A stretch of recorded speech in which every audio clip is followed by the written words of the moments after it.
You can learn something from everybody, even the worst of us. You Mm, can learn something from everybody. In fact, my philosophy is you live life as a student. right. When you live life that way, when you make a mistake or when you fail or when something doesn't go your way, you don't get devastated. I think we Right. live in a culture where people get devastated. Oh, this didn't happen because you thought you were the expert. You Mm, thought you knew everything. So you experts will always get punched in the face when something doesn't go right.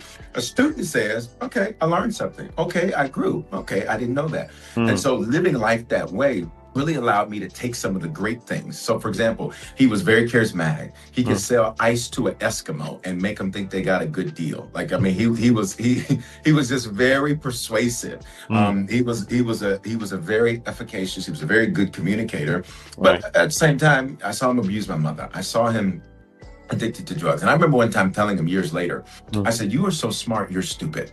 I said, because you, no reason you shouldn't be a multimillionaire with your gifts, talents, skills, and abilities, but you refuse to mm, address these issues. And I wrote about it in my book, Sins of the Fathers. It's a book about generational curses, destructive patterns of behavior that are passed down and right. around. Because it's spiritual, you don't have to know the Mm, person in order to become the person. right. It's Right. a spiritual thing. And so that opening story is actually about him. He never met his biological father. He never met his father.